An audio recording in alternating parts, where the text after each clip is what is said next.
par Dieu. Si cette personne est là, cette réunion, elle a été faite pour toi ce soir. J'ai l'assurance ce soir que ce n'est pas comme tu es entré par cette porte que tu vas en ressortir.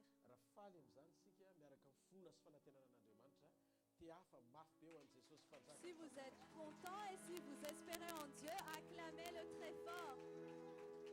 Alléluia. Alléluia. Alléluia. Alléluia.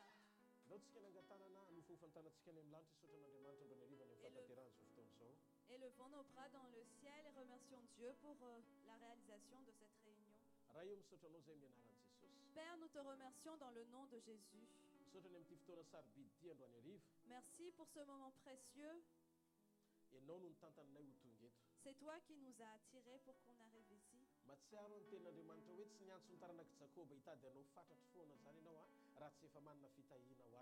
Je me rappelle de ta parole qui dit que tu n'as pas appelé en vain les descendants de Jacob, mais tu avais une bénédiction préparée pour eux.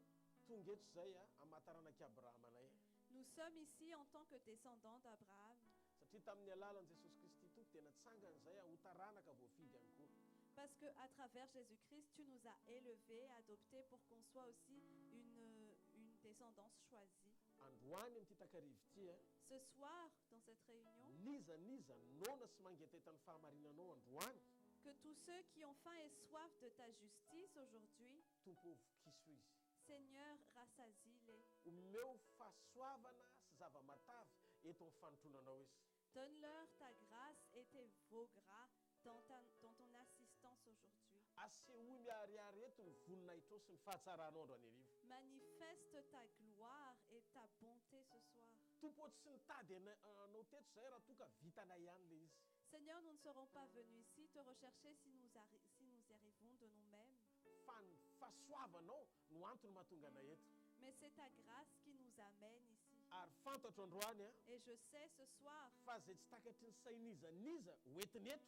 que tout ce qui est impensable que nous avons amené à toi, ce soir est le soir pour que tu changes nos vies. Reçois la gloire à toi pour toujours. Dans le nom de Jésus de Nazareth. Amen, amen, amen, amen. Alléluia. Alléluia.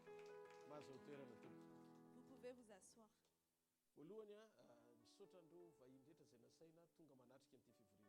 Tout d'abord, je remercie tous les invités qui sont venus pour cette réunion.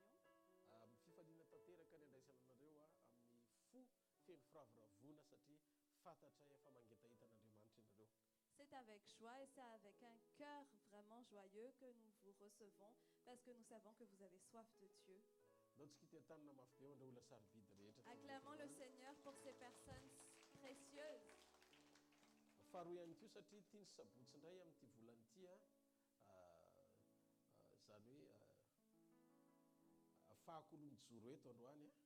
Et deuxièmement, parce que ce jour est le samedi pour que je puisse prêcher ici ce soir.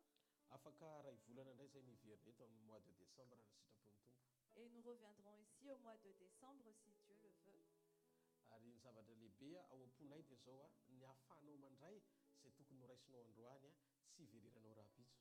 Et ce que nous avons sur le cœur, c'est que nous voulons que vous receviez ce que vous devez recevoir aujourd'hui, afin que vous n'ayez plus à revenir avec la même demande demain. Mais notre assurance, c'est ceci. La continuité de notre service pour Dieu ne dépend pas de ce que nous avons besoin.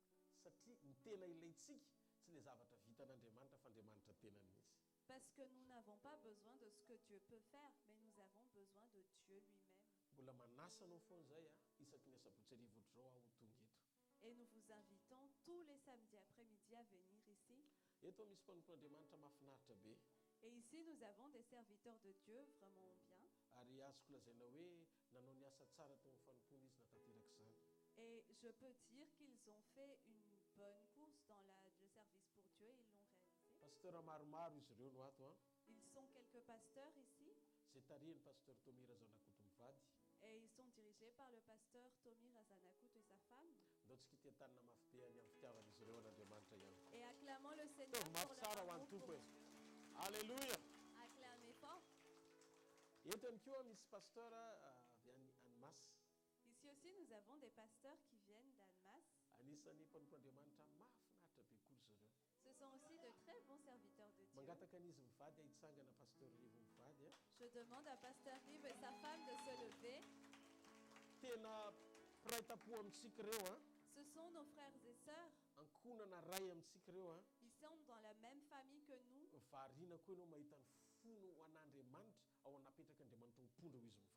Et vous serez aussi étonnés de voir le cœur pour Dieu que ce couple a. Je les connais depuis longtemps, mais ils aiment vraiment Dieu. Acclamons le Seigneur. Alléluia. Alléluia.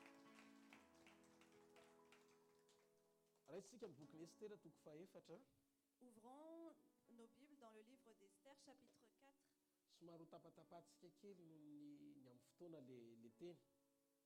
Nous allons un peu sauter la parole à cause du temps.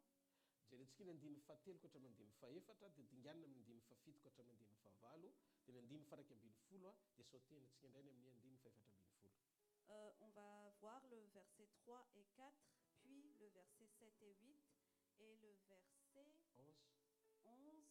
11 à 14 et 14. 11 et 14. 3 et 4, 7 et 8, 11 et 14, dans le nom de Jésus. Dans chaque province, partout où arrivait le message du roi, qui avait valeur de loi, les Juifs menaient grand deuil avec jeûne, pleurs et lamentations. Beaucoup avaient pour lit le sac et la cendre. Lorsque ses servantes et ses eunuques vinrent lui apporter ce qui se passait, la reine Esther en fut toute bouleversée. Elle fit parvenir des vêtements à Mardochée pour le pousser à s'habiller, à retirer son sac, mais il ne les accepta pas. Verset 7. Et Mardochée lui raconta tout ce qui lui arrivait. Il lui précisa même la quantité d'argent qu'Aman avait promis de verser dans le trésor du roi pour pouvoir faire disparaître les Juifs. Il lui donna aussi une copie de l'édit proclamé dans Suse en vue de leur extermination, afin qu'il le montre à Esther et lui fasse un rapport en le chargeant de se rendre chez le roi pour lui demander grâce et plaider la cause de son peuple. Verset 11. Tous les serviteurs du roi et la population de ces provinces savent que toute personne, homme ou femme, qui pénètre chez le roi dans la cour intérieure sans avoir été convoquée n'a droit qu'à un seul verdict, la mort. La seule personne qui reste en vie est celle à qui le roi tend le sceptre en or. Or, en ce qui me concerne, cela fait 30 jours que je n'ai pas été appelé vers lui. Verset 14. En effet, si tu gardes le silence maintenant, le secours et la délivrance surgiront d'autre part pour les Juifs, tandis que ta famille et toi vous mourrez. Qui sait, peut-être est-ce pour une circonstance telle que celle-ci que tu es parvenu à la royauté. Amen. Amen. Lorsque j'ai prié à Dieu pour la réunion ce soir, voici la voix que j'ai entendue de Dieu. Je vais faire un salut venant d'un autre endroit.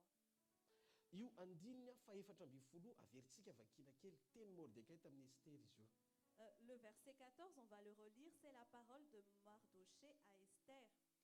En effet, si tu gardes le silence maintenant, le secours et la délivrance surgiront d'autre part pour les Juifs, tandis que ta famille et toi vous mourrez. Qui sait, peut-être est-ce pour une circonstance telle que celle-ci que tu es parvenu à la royauté. Amen. Amen.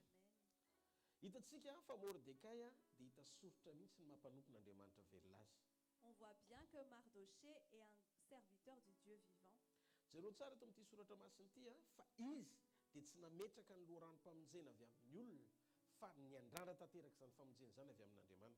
Voyez bien, dans ce verset, il n'a pas mis la source du secours dans les hommes, mais il espérait ce secours de Dieu.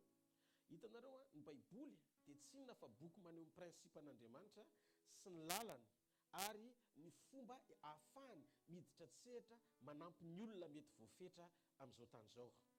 La Bible, c'est le principe de Dieu où il montre son chemin et ses voies afin qu'il puisse sauver les hommes qui sont dans ce monde limité.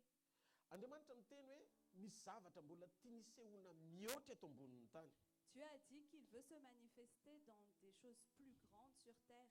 Hitanareo noho ny fahalemen'ny olona dia voafetra eo amin'ilay fahazarana na alalany an'Andriamanitra hatramin'izay na ny mpino kristianina azy. Parce que les hommes sont faibles, ils sont limités, ils ont l'habitude d'être limités dans ce qu'ils ont vécu jusqu'à maintenant, même les chrétiens. Adin'ny kristianina ny tenin'i Jesosy talohan'ny akarany. Les chrétiens ont oublié la parole de Jésus avant qu'il monte au ciel. Talohan'ny nahafatesany dia niona tamin'ny mpianana izy eo amin'ny jaona 2:12. Avant qu'il ne meure, Jésus a rencontré ses disciples dans Jean chapitre 14 verset 12. Hozy izy hoe zay mino ahy ny asa ataoko no ataony koa ary ianao asa lehibe noho izany azy satria izaho mankany amin'ny ray.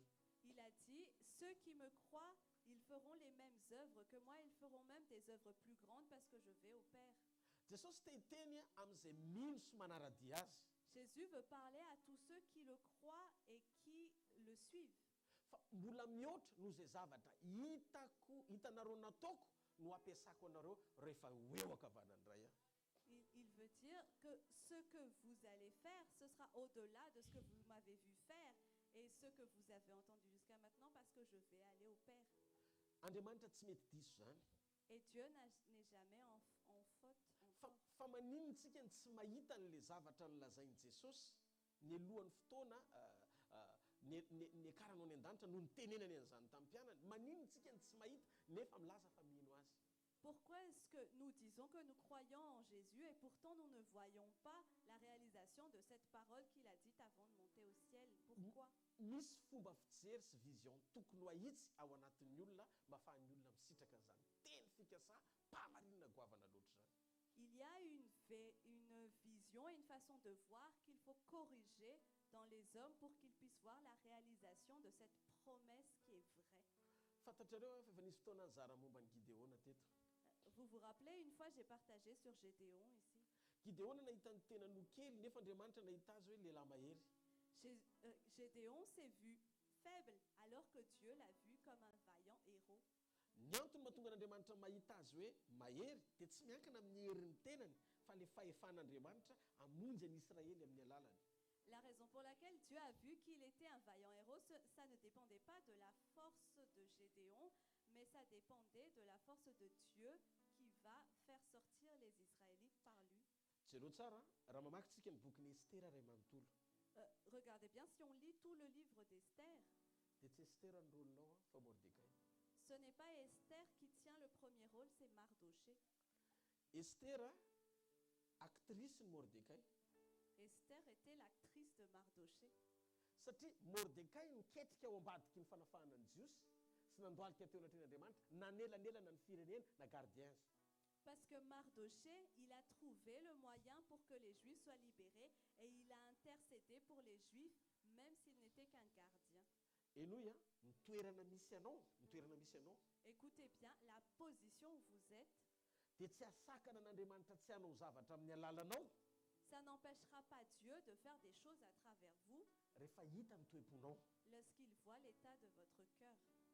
Jereo tsara Mordecai tsy filoham-pirenena. Regardez bien, Mardoché n'était pas un président de la République. Mordecai tsy mpanjaka. Mardoché n'était pas un roi. Mordecai ihany koa tsy politiciana. Mardoché n'était pas un politicien. Fa Mordecai mpiandry vavady. Mardoché était un gardien de portail. Hitanareo tsy olona nampahorian'ny toerana izy. Vous voyez, ce n'était pas une personne qui recherchait une position, Fa nandefa ny fisainany lavitra sy ny fony mba hamonjy ny firenena. mais il a envoyé son cœur et ses pensées pour sauver son peuple, sa nation. Ny zavatra nitranga teo amin'ny fiainan'i Mordecai. Et ce qui s'est passé dans la vie de Mardoché, Ny fiainam-piandohan'i Mordecai teo am-bavady dia ny farana tany anaty palais. il a commencé sa vie au portail, mais il a terminé sa vie au palais. Zao nolazain'i Jesosy androany hariva. Voici ce que Jésus dit ce soir. Tenenao amin'ny olona zay tonga ao amin'ny fivoriana Dis aux gens qui viendront dans la réunion, fa tsy problema ho an'Andriamanitra zay toerana misy anao. ce n'est pas un problème pour Dieu la position où vous êtes aujourd'hui. fa manahirana n'Andriamanitra amin'ity takarivo ity. Mais ce qui soucie Dieu cet après-midi, Misy olona veto androany angetahetanyity teny ho zarainy ity dia ampiaina an'le izy fa izy indray Mordecai ho asandratra manaraka. est-ce qu'il y a quelqu'un aujourd'hui qui a soif de la parole de Dieu, qui va le recevoir et qui va l'appliquer parce que ce sera le prochain Mardoché? Alléluia. Alléluia. Tsy tantaran'ny Estera mihitsy ny mahaliana eto. Ce n'est pas l'histoire d'Esther qui est intéressante ici. Tsy ny fahafahan'ny Mordecai ihany koa. Ce n'est pas la libération de Mardoché non plus. Fa eto ny zavatra hita ao anatin'ity tantara ity. Mais ce qu'on voit dans cette histoire, le Andriamanitra manana ny possibilité feno amin'izay zay rehetra mitoetra sy matoky azy. c'est le Dieu qui a la pleine capacité de sauver ceux qui croient et qui ont confiance en lui. Jereo tsara ny zavatra mitranga. Regardez bien ce qui s'est passé. Na dia mafy sy mahatery anao io aza le valiny hitanao amin'izay zavatra tianao mba hamoana ny fiainanao. Même si ça vous presse vraiment de trouver la solution pour changer votre vie, Zavatra anankiray ny hitako tao amin'ny toeran'ny Mordecai. il y a une chose que j'ai vue dans l'histoire de Mardoché. Natoky sy nibanjiny n'Andriamanitra foana izy. Il a eu confiance et il a toujours regardé Dieu. Zavatra mila angatana amin'Andriamanitra dia zao hoe Ce que vous devez demander à Dieu, Tompo apio amin'izay toerana rehetra metrahanao mba hamiratra ny fiainako ny fahatsarany famindramponao sy ny fitiavanao. c'est Dieu, aide-moi dans la position où tu m'as mise pour que ton amour puisse briller dans le monde. Teteny aminao fa rehefa azonao ny fon'Andriamanitra, Je veux vous dire que lorsque vous avez le cœur de Dieu, na mpanjaka eto amin'ity tany ty raha tsy akasika ianao zany. même les rois de ce monde ne vous toucheront pas. Ny antony, La raison, zay olona tian'Andriamanitra ceux que Dieu aime, dia ataon'Andriamanitra toy ny anak'Andriamasina. il les rend comme ses pupilles. Tonga eto an-tany tsy katsaka fity avy amin'olona. Je suis ici sur terre non pas pour chercher l'amour venant des hommes. Tonga eto an-tany hikatsaka fity avy amin'Andriamanitra. Je suis sur terre pour chercher l'amour qui vient de Dieu. Eno ilay izy Écoutez bien, eno tsara ilay izy. écoutez bien. Raha azonao ny votoatin'ity teny ity, changement anao no tena tanjoko anao any ireny. Si vous comprenez Et nous, la base de cette parole, c'est votre changement, l'objectif. Ny secret amin'ny succès antsika sy ny fahombiazantsika Le secret de notre succès et de notre réussite, tsy miankina amin'ny hoe inona ny zavatra ananantsika eto amin'ity tany ity. ça ne dépend pas de qu'est-ce que nous avons sur terre. Tsy fialokalofana mahafeno ny rehetra ny vola akory. L'argent n'est pas un abri qui peut tout remplir. Ny voninahitra tsy fialofana mahafeno ny rehetra. La gloire n'est pas un abri qui peut nous remplir. Ny fahafenona mameno ny fahafenona rehetra heverinao fa mihoatra eto an-tany dia tsy misy afa-tsy anankiray ny fanananao an' Jesosy. La seule chose qui peut vous donner la plénitude et qui peut vous donner qui peut remplir tout ce dont vous avez besoin sur terre, c'est une chose, c'est le fait que vous ayez Jésus. Tsy toerana na connexion na relation anananao ny tena hamonjy anao. Ce n'est pas une position ou une connexion, une relation que vous avez qui va vous sauver, Fa ny fanananao ny fanampian'Andriamanitra eo amin'ny fiainanao. mais c'est le fait que vous ayez l'aide de Dieu dans votre vie. Rehefa Andriamanitra niditra tsetra nampy olona voafetra dia mampiditra ny heriny supernaturel izy manatanteraka ny asany. Lorsque Dieu va aider une personne limitée, c'est qu'il va faire intervenir sa force surnaturelle pour sortir cette personne de là. Misy fotoana tsy nahavonjy anao ny toerana, Il y a des moments où votre position ne peut pas vous sauver. tsy mahavonjy anao ny harena, Votre richesse ne peut pas vous sauver. ny voninahitra misy ianao. La gloire que vous avez ne peut pas vous sauver. Tsy izay ny rehetra miantoka ny fahafahanao miaina eto ambonin'ny tany. Ça n'assurera pas votre liberté dans votre vie sur terre. Ny toerana sy fahefarana menan'ny olona dia voafetra ihany. La position et l'autorité qui a été donnée aux hommes est limitée. Satria voafetra koa ny fiainan'ny olona. Parce que la vie des hommes aussi est limitée. Zany ilazako hoe fahadalàna ny fiheverantena ho zavatra ka ilazana fa tsy mila ny fanampian'Andriamanitra isika. C'est pour ça que je dis que le fait de penser que que nous sommes quelque chose est une folie et que si nous disons que nous n'avons pas besoin de Dieu. Zao tena miangavy anao mba avakeo any an-trano tantaran'ny Estera ray manontolo. Je vous demande vraiment de lire chez vous l'histoire d'Esther en entier. Jereo tsara fa manomboka mifantoka tamin'ny connexion ny olona, mifantoka tamin'ny relation ny olona, mifahefana ny olona, ohatra ny amana ohatra, nefa nariny zany izy tamin'ny farany. Regardez bien, mais les gens, ils se concentrent sur leur connexion, sur leur position, leur autorité, comme Aman par exemple. Et pourtant, Aman, il a été, ça l'a abandonné à la fin.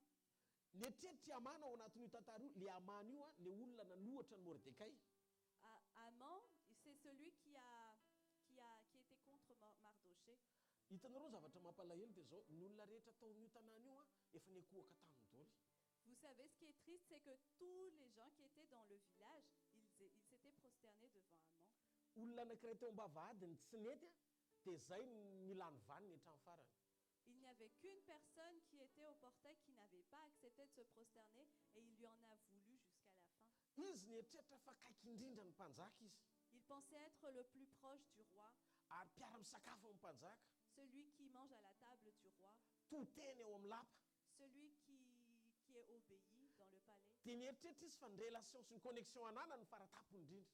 Et il pensait qu'il était celui qui avait le plus de relations et de connexions. Nanamavony gardien kely eo am-bavahady mitoetra ho mahatoky an'Andriamanitra.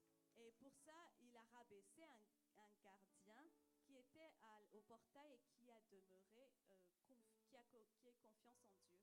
Dia zao ny zavatra nitranga. Et ce qui s'était passé, Nanary any Amana daholo ny relation sy ny fahefany sy ny voninahiny ndray mandeha zay rehefa nanomboka nitsangana niaro an'le gardien ny tompon'ny voninahitra. toutes les relations qu'Haman avait, toutes ses connexions et son autorité l'ont abandonné lorsqu'il s'est levé, lorsque le Dieu qui a protégé le gardien s'est levé. Jereo anie ny fo Mordecai Regardez bien le cœur de Mardoché. namany zanany sy taizany Esther. Esther était sous sa tutelle, c'était comme si c'était sa fille. Ary izy ny anisan'ny fantsona nahafahany Esther tafavoaka niona tamin'ny Asirosy-mpanjaka.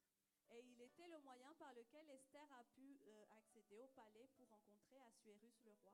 Fa rehefa tonga tao amin'ny fanjakany Esther, Mais lorsqu'Esther était entrée au palais, tsy nanerany Esther izy ianao nininina.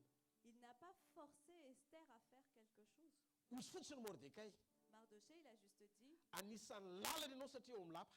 tu fais partie des moyens parce que tu es dans le palais, Fa tsy ianao ny rehetra. mais tu n'es pas le seul chemin. Ozy izy, raha anao ianao, Il a dit, si tu vas le faire, tombontsoa anao eo anatren'Andriamanitra zany. c'est ton bénéfice devant Dieu.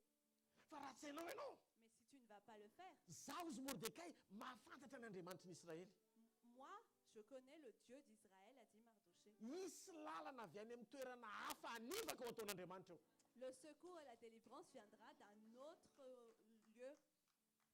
Alléluia.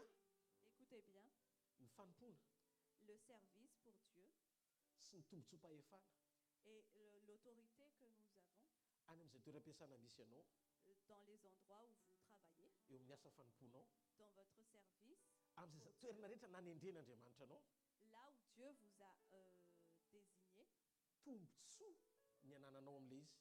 c'est un avantage pour vous de l'avoir, Fa tsy fanaperana akory ilay izy. mais ce n'est pas tout.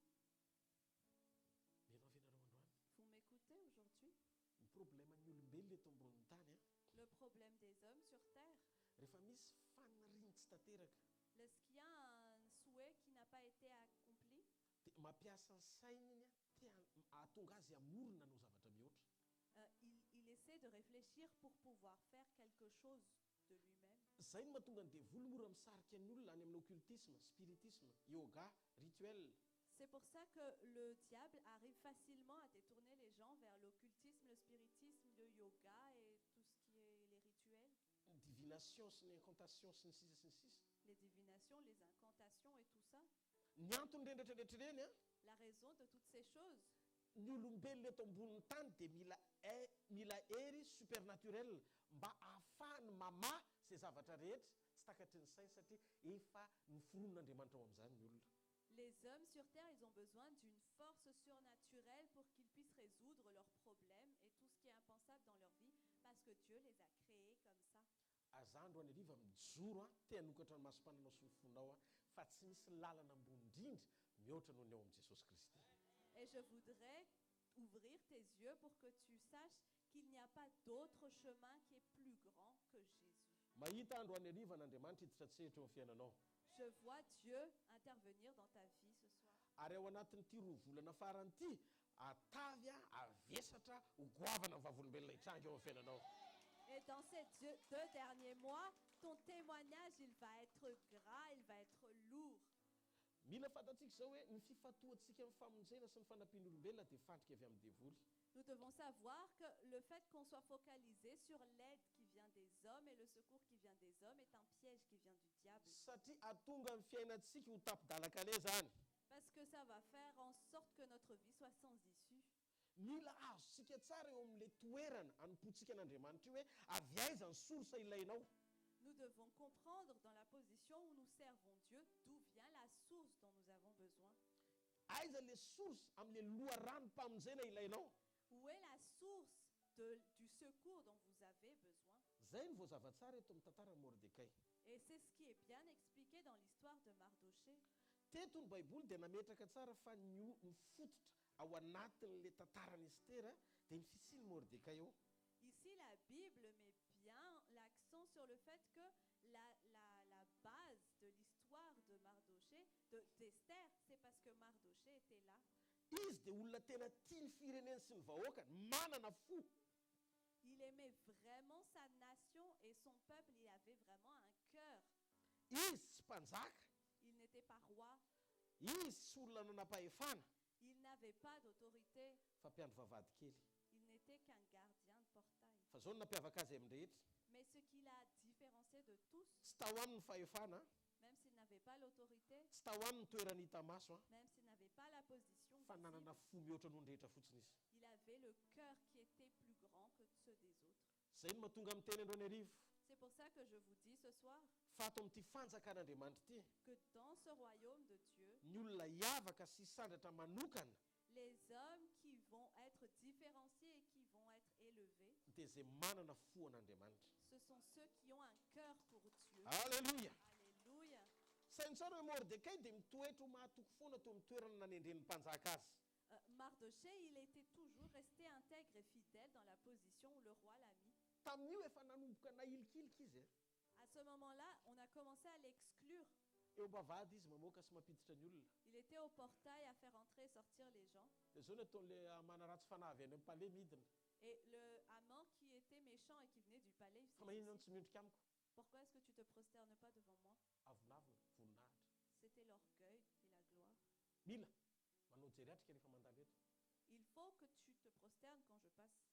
Dia izy Mordecai, Et Mardoché a dit, ny anaty kontrako dans mon contrat, manokatra vavady je dois ouvrir le portail dia manidy vavady et fermer le portail dia mivérifie ny olona miditra sy mivoaketa et vérifier ceux qui entrent et qui sortent. fa tsy ao anatin'ny sonia ny fanarahana Mais ça ne fait pas partie du contrat hoe miakohako aminao. que je dois me prosterner devant toi. Alleluia. Alléluia. Tsy miakohaka fa tsy amin'olona amin'Andriamanitra rery aho izy. Mardoché a dit, je ne me prosterne que devant Dieu seul. Dia zao ny zavatra mitranga. Et voici ce qui s'était passé. Takoritsika tany amin'ny mpanjaka Amana satria mahalala olona ambony. Aman, il s'est mis à se plaindre vers le roi parce qu'il connaissait des gens haut placés. Niezaka izy ny amely amin'ny Mordecai eo am-bavady. Il a essayé d'attaquer Mardoché qui était au portail. Mba fantatrareo ve ny zavatra mitranga eto? Vous savez ce qui se passe ici? PM contre gardien. C'est le Premier ministre contre le gardien. Vous faites comme ça si vous écoutez. Misy olona tonga avy any andeha hamono ny mpanjaka. Il y a quelqu'un qui vient et qui va tuer le roi. Tsy navelan'ny Mordecai ianao an'izany. Et Mardoché l'a empêché de le faire. Satria ny asan'ny Mordecai Parce que le travail de Mardoché, dia hiaro ny fahavalo tsy ho tafiditra ao amin'ny lapa handringenan'ny mpanjaka. c'est garder le portail pour que les adversaires ne puissent pas entrer dans le palais et tuer le roi. Nijoro tamin'izany izy nanankalainy zareo rehetrarehetra tokony harovany tao azy. Il était toujours resté intègre dans son travail, même si tous ceux qu'il devait protéger étaient contre lui. Hitanareo le toe-potsarana ananany. Vous savez, le bon cœur qu'il avait, Na tsy nahita sitraka tamin'ny olona azy izy. même s'il n'avait pas reçu la reconnaissance des hommes, Tsy nanova azy mihitsy zay faharatsian'ny olona fa nitoetra ho mahatoky amin'ny fahamarinana mandrakizay izy. la méchanceté des gens ne l'a pas changé. Il était resté intègre dans sa justice. Teto no nahitako fa ny tena olon'Andriamanitra marina. C'est ici que j'ai vu que les vrais hommes de Dieu, Le olona tena misitraka ny fanampian'Andriamanitra io mangarahara. ceux qui reçoivent cette aide de Dieu, vraiment, Dia tsy le karazan'olona hiady ho an'ny tenany ireny. ce Ce ne sont pas ceux qui se battent pour eux-mêmes. fa le mitoetra amin'ny fandefenana sy fahamarinana asono manodidina azy. Mais ce sont ceux qui gardent la droiture et qui s'abaissent pour le bien de ceux qui les entourent. Aza mitsiriritra ny fisandratany Mordecai fa tsy surprise zany. N'enviez pas la promotion de Mardoché parce que ce n'est pas une surprise. Zavatra efa nomanin'Andriamanitra ela vokatry ny fahitan'ny toepony Mordecai hoe apitisa. C'était quelque chose que Dieu a déjà préparé depuis longtemps pour Mardoché quand il a vu son cœur. Hitanareo mahatonga antsika indraindray vesaranota mitazana ny fandrosoany hafa. Vous savez pourquoi nous sommes des fois pas contents quand nous voyons l'avancée des autres? Satria tsika tsy manakiditra amin'ny sekoly ny fiovampo mba ho volavolaina ho isan'izay ho asandratr'Andriamanitra. C'est parce que nous n'acceptons pas d'entrer dans l'école de la transformation du cœur pour que Dieu puisse nous former. Raha mamaky ny tantaran'i Estera anao dia mijery momba Mordecai. Si vous lisez l'histoire d'Esther et que vous regardez Mardoché, hita mihitsy ny toepony hoe tsy olokolopona izy fa misy Andriamanitra. on voit bien dans son cœur, dans l'état de son cœur, qu'il n'est pas quelqu'un d'ordinaire, qu'il avait Dieu. Jereo tsara teo ambavady izy nisy an'izany zavatra nitrango zany fa tsy lasa izy nandeha nakodiansa hoe saika maty ianao alina fa za ratsy za tsy vita tsy dedaka izy. Regardez bien, il était au portail, il a vu ça se passer, mais il n'est pas allé demander une audience au roi et dire hier soir tu as failli mourir, mais si j'étais pas là, tu serais mort aujourd'hui. Non, il n'était pas vantard. Vita le izy. Après d'avoir fait ça, dia zao ny zavatra nitranga. voilà ce qui s'est passé. Adino izy. On l'a oublié. Tsy nanao izay nitanisana ny zavatra tsara nataony izy. Il n'a pas fait en sorte qu'on se rappelle des bonnes choses qu'il a faites. Ozy izy ny famonjena rehetra eto amin'ity vavahady ity satria efa mivavaka izy. Il a dit toutes les délivrances qui se sont passées sur ce portail parce qu'il a prié. Dia Andriamanitra rery ny arony fahavalo tsy ho tafiditra eto satria mivavaka tamin'Andriamanitra izy. C'est Dieu qui a empêché les adversaires d'entrer au portail parce qu'il a prié Dieu. Noho izany tsy niezaka izy aka ny toeran'Andriamanitra mpanafaka eo amin'ny toeran'ny otazanana miaraka amin'Andriamanitra ho mpiaro ny vavahady izay nentiny amam-bavaka. Donc il n'a pas essayé de se mettre à la place de Dieu en tant que celui qui délivre, à être vu avec Dieu en train de protéger le portail. Hitanareo mahatonga amin'ny olona manota Vous savez pourquoi les gens pêchent? satria miezaka hiady ho an'ny tenany izy. C'est parce qu'ils essaient de combattre pour eux-mêmes. Rehefa manomboka miala ao anatinao ny fiadinao ho an'ny tenanao. Lorsque ce fait de combattre pour vous-même partira de vous, de votre cœur, dia manomboka azo toerana ao anatinao ny fahatokinany tamin'Andriamanitra miady ho anao. le fait que vous ayez confiance en la main de Dieu pour combattre à votre place prendra de la place dans votre cœur. Raha tianao Andriamanitra hanandratra anao Si vous voulez que Dieu vous élève, raha te hitany fanampiana ianao tsy eo amin'ilay mahazatra fa avy any amin'ny toerana hafa mihitsy. si vous voulez voir son aide qui ne vient pas de là où ça vient d'ordinaire, mais vraiment d'un autre moyen. Raha tianao ho zaka le vision ahatonga anao tsy ahita fa tsy Andriamanitra ao anaty ady sarotra. Si vous voulez que votre vision soit changée pour que vous ne voyez que Dieu dans les moments difficiles, Mananantona anao anaiky ho tarihan'Andriamanitra sy toetra amin'ny sitrapony hatramin'ny farany. vous devez accepter accepter Dieu et d'accepter d'être conduit par lui jusqu'à la fin.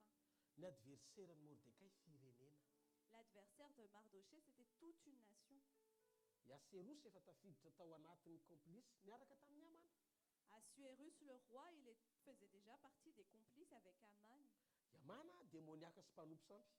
Aman, c'est un démoniaque et un idolâtre. Nefa io no natrihan'ny Mordecai. Et pourtant, Mardoché avait eu à faire face à lui. Misy devolom-pandringanana miasa mihitsy tao anatin'io Hamana io. Il y avait vraiment un démon destructeur qui œuvrait dans ce Haman. Fa ny zavatra nafinaritra tamin'ity Mordecai ity. Mais ce qui est vraiment bien avec ce Mardoché, Marina fa nahalalany Esther izy bien qu'il connaissait Esther, fa tsy niankina tamin'ny Esther izy. il ne s'était pas appuyé sur Esther. Nalala izy nahita lalana hafa ivelan'ny Esther tao am-pony. Il connaissait un autre chemin autre que Esther dans son cœur. Ny marina nametraka n'Andriamanitra ho loharanom-panafahana amin'ny fiainana izy. La vérité, c'est qu'il a placé Dieu en tant que source de sa délivrance. Ny fireneny koa fantany fa avy amin'Andriamanitra ny fanafahana azy. Et il sait aussi que sa nation, c'est Dieu qui va la délivrer. Nahavariana mihitsy ny tenin'ny Mordecai mivakitsika teo. C'est vraiment vraiment étonnant la parole de Mardoché qu'on a lue tout à l'heure. Toepon'olona mitsahatra ao anaty andro sy fe-potoana tsy tokony hitsaharana. Il était en paix alors que c'était dans un moment et une situation où il ne devait pas être en paix. Efa nomboka hotomboana le taratasy anomezana alalana ny amana andingana ny jiosy rehetra. Le décret qui donnait l'autorisation à Aman d'exterminer tous les Juifs était cacheté. Efa vita mihitsy moa le izy. Ça a été vraiment déjà cacheté. Ny andro fotsiny ny exécution ny fanatanterahana le izy. On attendait juste l'exécution du décret. Zany hoe raha misy 3 andro sisa dia ho tanteraka le izy. Donc tout au plus, il n'y avait plus que 3 jours pour que le décret soit exécuté. Nefa tsisy fitalaonan'ny Estera mihitsy momba ataovy Estera. Mais pourtant, il n'avait pas supplié Esther en disant « Allez, s'il te plaît, Esther, fais-le ». Tsy nanerana Estera izy. Il n'a pas forcé Esther. Ozy izy opportunité ho anao re Estera. Il a dit « C'est une opportunité pour toi, Esther, Raha manaiky ianao anao an'izany. si tu acceptes de le faire. Fa ny Andriamanitra tsy voafetra eo aminao. Mais mon Dieu n'est pas limité à toi. Rehefa izy nitsatsehatra monjy ny olona. Quand c'est lui qui va intervenir pour sauver son peuple. Satria Mordecai malala fa ny jiosy tsy maintsy voavonjy. Parce que Mardoché savait que les Juifs devaient être sauvés. Dia ozy izy raha manaiky ianao hiditra ao amin'ny mpanjaka amin'ny fotoana tsy tokony hidiranao satria 3 andro sisa dia vitsitsika. Il a dit, si tu acceptes d'entrer chez le roi, même si tu ne devrais pas y entrer, parce que dans 3 jours, on sera exterminé. Fa raha ohatra ianao ka tsy andeha ao. Mais si tu n'y vas pas, Afanao tsangan'Andriamanitra. Dieu va élever quelqu'un d'autre. Afanao tsangan'Andriamanitra. Dieu va élever quelqu'un d'autre. Satria Andriamanitra tsy kely lalana. Parce que Dieu n'est pas limité dans ses... Mahafinaritra tamin'ny Mordecai no nahafantarany tantaran'ny Élie. Ce qui est bien avec Mardoché, c'est qu'il a connu l'histoire d'Élie.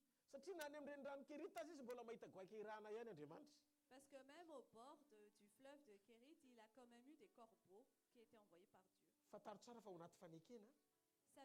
Sachez bien que dans l'Alliance, Tsy eny an-tanan'izan'iza ny fitahinanao. la bénédiction pour vous n'est pas entre les mains des gens. Andriamanitra afaka mitondra fitahina ho anao avy amin'ny tontolo tsy azo saina ho eritreretina na aveza rehefa miombona amin'Andriamanitra ianao ka mahita fa avy amin'ny tokoa ny famonjenanao. Dieu, il peut ouvrir un chemin pour toi pour te bénir de manière impensable quand tu acceptes vraiment que ton secours vient de Dieu. Eritrereto hoe ao anatina andro vitsivitsy dia ho vonona ny jiosy. Imaginez bien, il ne restait plus que quelques jours pour que les Juifs soient exterminés. Nefa mbola nijoro Andriamanitra mety Estera le lalana fa tsy voatery ho izy. Mais pourtant, Dieu, il s'était levé. Le chemin, c'était peut-être Esther, mais ce n'était pas forcément elle.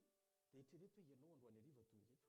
Et pensez bien, vous êtes ici ce soir. Mijoro eo amin'ny toeram-banga androany amin'ny mahanelàn'Andriamanitra. Je viens ici à la brèche en tant qu'homme de Dieu. Raha ohatra ka tao anatin'ny fotoana fohy sy andro fohy nanaovan'Andriamanitra fahagagana teo amin'ny fiainan'ireo jiosy ireo. Si Dieu a pu faire un miracle dans un court moment et quelques jours dans la vie de ces Juifs, tena milaza marina aminao fa be loatra ny androany ka hatramin'ny Desambra tsy hanovan'Andriamanitra tantara-penanao. je vous dis qu'entre aujourd'hui et décembre, c'est trop long pour que Dieu ne change pas votre vie. Zavatra nafinaritra dia ty Ce qui est bien, c'est ceci. fo Estera Esther s'est réveillée. nanao ny tsy fanao izy. Elle a fait ce qu'il ne fallait pas faire. Nanaraka ny teny Mordecai izy. Elle a obéi à la parole de Mardoché. Niditra tao amin'ny lapatsiara-potoana Estera. Elle est entrée dans le palais alors que ce n'était pas le moment pour le faire. Ozy izy Mordecai taminy. Mardoché lui a dit, Fantatra ozy izy fa manam-pahefana ianao satria vadin'ny mpanjaka ao amin'ny lapa. je sais que tu as de l'autorité parce que tu es la femme du roi dans le palais. Rehefa tsy ampiasa amin'ny fahefanao amin'izay toerana misy ianao ny accès zay anananao. Mais si tu ne vas pas utiliser cette autorité que tu as et cet accès que tu as, Mbola misy itokiko ambonino ianao. je fais confiance à quelqu'un de plus haut que toi. Rehefa tsy anaiky ianao ho fantsona dia izy nampiasa ny sainy sy ny fieviny amin'ny fanatanterana an'ilay fanafana fa ilay fanafana tsy maintsy hitranga. Si tu n'acceptes pas d'être un instrument, ce sera Dieu lui-même qui va trouver le moyen pour délivrer les Israélites. Izy fantsona mihoatra lavitra isokatra avy amin'Andriamanitra. Dieu va faire un chemin beaucoup plus grand. Isy lalana goavana eo. Il va faire un chemin vraiment grand. Ny tompo zao rehetra zao ny Andriamanitra. Mon Dieu, c'est celui qui a tout créé. Tsy naniraka iangavy amin'olona izy.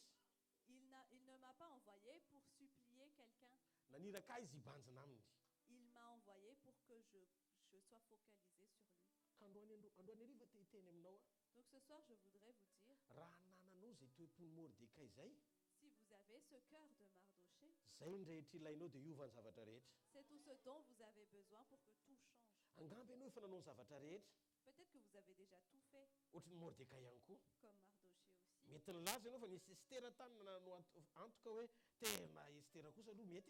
Peut-être que vous avez déjà eu une Esther quelque part qui vous a donné l'assurance que oui, ça c'est le bon chemin.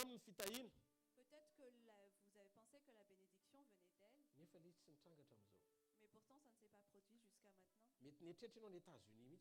Peut-être que vous pensez que ça vient des États-Unis ou de la Guyane. Vous pensez peut-être que ça vient de quelqu'un.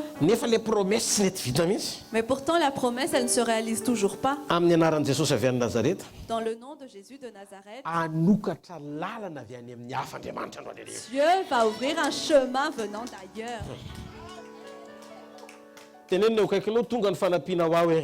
Dis à ton voisin, le secours pour moi est arrivé. Le secours pour moi est arrivé, répète-le. Regardez votre voisin et dites-lui, peut-être que je n'ai plus que 2 mois. Mais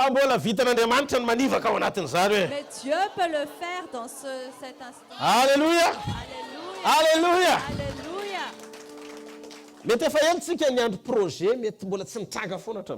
Peut-être que ça fait depuis un moment que vous attendez un projet, mais ça ne s'est toujours pas réalisé jusqu'à maintenant. Il y a peut-être aussi quelqu'un que vous avez attendu.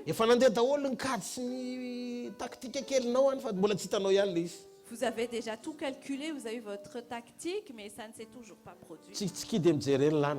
Souriez et regardez vers le ciel. Et faites ça. Le secours va venir d'ailleurs. Il y a un témoignage pour moi à partir de Dieu va m'aider de façon incroyable. Alléluia. Alléluia. Alléluia.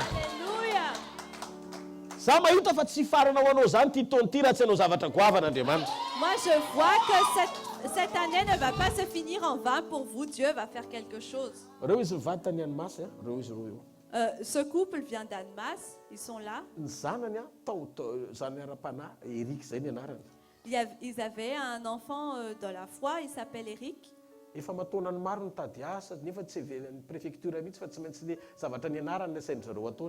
Ça fait depuis des années qu'il cherchait un travail, mais la préfecture n'acceptait pas parce qu'il devait travailler selon la formation. On l'a en vidéo, ce témoignage. Mais rien ne s'était passé. Mais il y a eu une prophétie comme ici ce soir. Dieu a parlé à cet homme.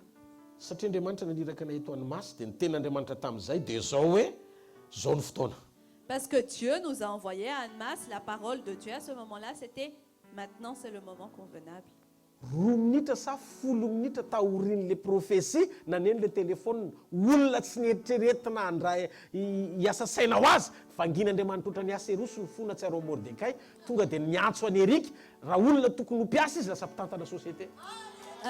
Deux ou 10 minutes après, son téléphone a sonné. Une personne qu'il ne pensait pas pouvoir l'appeler a été utilisée par Dieu, comme Dieu a visité Assuérus pour Mardoché. Et au lieu d'être un employé, il est devenu un employeur. Écoutez ce que je vous dis ce soir. Il y a un Dieu qui est présent ici. C'est le Dieu d'Abraham. C'est le Dieu d'Isaac. C'est le Dieu de Jacob. C'est mon Dieu aussi.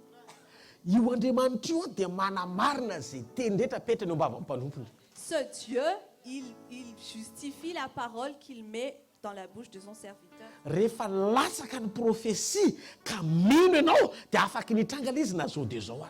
Lorsqu'une prophétie tombe, si tu y crois, elle peut se produire là, maintenant, tout de suite. Si Dieu dit que le secours va venir d'ailleurs, ne sois pas focalisé sur le fait qu'il faut que ça soit ici. Mais si Dieu cherche et qu'il n'arrive pas à trouver quelqu'un pour t'apporter à manger, goaika ny rano il enverra un corbeau. avy ireny zao izy famonjena avy amin'ny toerana hafa Répète, le secours va venir d'ailleurs. avy ireny misy famonjena avy amin'ny toerana hafa Le secours va venir d'ailleurs. halleloia Alléluia. ozy izy Mordekay tamin'ny Estera Mardoché a dit à Esther, zao ny fotoana mahatery sy mahavoafetratsika amin'ny loza amin'ny tatao là maintenant c'est le moment où on est limité, le danger est imminent.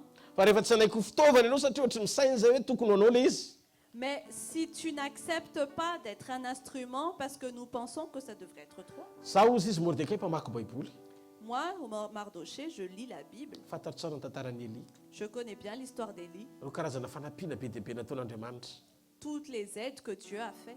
zao no ataon'Andriamanitra ozy izy Voici ce que Dieu va faire, mon Dieu va faire. anery fanampiana avy any amin'ny toerana hafa izy ampitrangan'le izy Il va envoyer un secours d'ailleurs pour que ça se produise.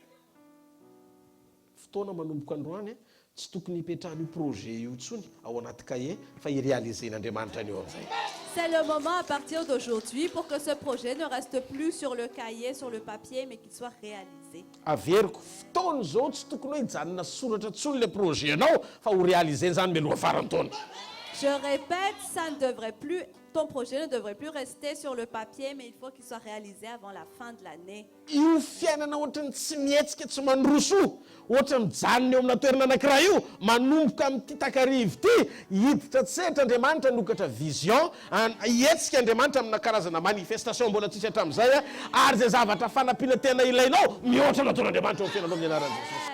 Pour cette vie qui semble être stagnante, Dieu va intervenir pour ouvrir des chemins et des visions que vous n'imaginerez pas, et il va intervenir pour changer votre vie. ozy izy Mordekay tamin'ny Estera Mardoché a dit à Esther, anisan'ny lalana ianao fa tsy ny rehetra tu fais partie des chemins, mais tu n'es pas tous les chemins. anisan'ny lalana ianao fa tsy ianao ny fanaperana Tu fais partie des chemins, mais tu n'es pas tout ce qu'on a. tozy izy Mordekay rehefa tsy ianao ianao dia n'Andriamanitra nanao le izy Et Mardoché a dit, si tu ne vas pas le faire, c'est mon Dieu qui va le faire. Mordekay tsy nametraka no avy ny firenena Israely Mardoché n'a pas mis le futur d'Israël tao amin'ny fihetsepon'ny Estera dans les sentiments d'Esther. teteny aminao androany hariva Je voudrais te dire ce soir, rehefa Andriamanitra mifidy sy mampiasa anao dia tombontsoa ny anaran'izay lorsque Dieu te choisit et t'utilise, on appelle ça une opportunité. fa rehefa tsy tena manaiky ianao amin'izay zavatra tian'Andriamanitra ampiasana anao dia ianao nanavaka ny tenanao fa tsy Andriamanitra ny tsy nila anao Mais si tu n'acceptes pas d'être utilisé comme Dieu voudrait t'utiliser, c'est toi qui t'exclus toi-même, ce n'est pas Dieu qui t'a exclu. Eli mba nizesta natren'Andriamanitra Eli mpaminana Élie, le prophète, il s'est vanté devant Dieu. toy izy maintsy an'Andriamanitra Il a dit à Dieu, eto amin'ny Israely tsy misy olona afa-tsy zasy isa en Israël, il n'y a plus que moi qui reste. temezan'Andriamanitra izy Et Dieu a ri de lui. za mahita fito arivo Il a dit, moi j'envoie 7000. kenao zany raha vao sendra mifandipatra fotsiny amin'ny zavatra andrasana nampiasa be any azy Et donc toi, si tu n'es pas selon ce qu'il attend de toi, même si tu œuvres beaucoup pour lui, etrireto io fito arivo ony nanginy fa Eli nasany atrika any aby imaginez bien, ces 7000 prophètes, ils se sont tus, mais Élie était le seul qui a eu le courage d'affronter Achab. fa rehefa nanomboka somary ohatrany hoe dedaka kely tena tren'Andriamanitra ka nilazany tenanao izy rery sisy ohatrany hoe tetenan'Andriamanitra izy anao nga mahita izy afa-tsy za Mais lorsqu'il a commencé à se vanter devant Dieu, à se dire, je suis le seul, tu n'en auras personne d'autre que moi. dia mihezana Andriamanitra izy Andriamanitra za mahita fito arivo ka Et Dieu a ri de lui, il a dit, non, moi j'envoie 7000. ianao venareo androany arivo Est-ce que vous m'écoutez ce soir? Andriamanitra zany raha ohatra ka misy lalana anankiray tapina dia misy fito hafa sokafany Donc pour Dieu, s'il y a un chemin qui est fermé, il en ouvre 7 autres. ozy izy ny baiboly amin'ny Deutéronomie toko valo amin'ny roapolo La Bible dit dans Deutéronome chapitre 28, lalana tokana ny idiran'ny fahavalo amely ianao les adversaires viendront d'un chemin pour t'attaquer, fa lalana fito ny voahany mais ils sortiront par 7 chemins. ovay ny langazonao manomboka androany Donc change ton langage à partir d'aujourd'hui. aza miteny foana hoe dia volontsika lalana dia volontsika lalana Arrête de dire que le diable n'a pas beaucoup de chemin, a beaucoup de chemins. Ny lalany devoly tokana ihany. Le diable n'a qu'un seul chemin. Fa ny lalan'Andriamanitra le fito amoahana anao. Mais Dieu, il a 7 chemins pour te faire sortir. Satria zay voalaza ny baiboly. Parce que c'est ce que la Bible dit. Misy fotoana ny antsika miteny zavatra makalaza n'izay zavatra tsy tiantsika hitranga akory. Parfois, nous disons des choses pour célébrer des choses que nous ne voulons pas voir se produire. Mafantatrareo na mafana fo be azy ianao ka te ho ampiasain'Andriamanitra nefa tsy manay kotariany dia mitovy amin'ny tsy misy ihany. Vous savez, même si vous êtes vraiment zélé, que vous voulez être utilisé par Dieu, si vous n'acceptez pas d'être conduit par lui, ce sera comme s'il n'avait rien. Koa sika rehetra dia mila manana mahafantatra tsara ny tombontsoam-panimpona mba ahafahantsika misitraka ny fanampian'Andriamanitra. Donc nous tous, nous devons avoir conscience de l'opportunité, de l'avantage de pouvoir servir afin de pouvoir jouir de toutes les bénédictions. Anisan'ny topo anankiray tao Mordecai dia zao. Un des cœurs qu'avait Mardoché, c'est ceci. Tsy niady ho an'ny ankonana izy fa niady ho amin'ny firenena izy. Il n'a pas combattu pour sa famille, il a combattu pour sa nation. Misaina lavitra izy zay mahasoa an'Andriamanitra. Raha eto zao Jesosy androany hariva. Il a réfléchi pour chercher ce qui était bon pour Dieu. Si Jésus, il était ici ce soir, Dia zao ny zavatra nataony Jesosy. il aurait fait ça, Jésus. Ozy izy Il aurait dit, zavatra tena tiako indrindra, moi ce que j'aime vraiment, tena mahafinaritra indrindra, ce qui me plaît le plus, raha misy fanahy be dia be tena miova eto ambonin'ny tany. s'il y a beaucoup d'âmes qui changent sur terre, Tsy voasaringotry ny nofo sy ny voninahitra sy ny fahendren'ny tany sy ny adalàna eto. pour qu'ils ne soient plus emprisonnés par les plaisirs de la chair, la gloire et toutes les choses du monde, Fa tena hoe vonona angetaeta ho amin'ny famonjena ny fiainam-panahy hafa. mais vraiment qu'on soit prêt et qu'on ait soif pour le salut des autres. Nisy fotoana Jesosy avy any izy niditra any Jerosalema. À un moment, Jésus, il venait, il entrait à Jérusalem. Ao amin'ny Luka toko fa 7:20 ao le izy. Dans Luc chapitre 19, Ny 5:7-30 ka hatramin'ny 5:2-7. versets 37 à 39, Vakianao io any an-trano. tu le liras chez toi. Luka toko fa 7:20 ny 5:7 ka hatramin'ny 5:2-7. Luc chapitre 19, versets 37 à 42. Tsy ho vakiantsika aloha le izy fa On any le- an-trano anao mamaky an'io.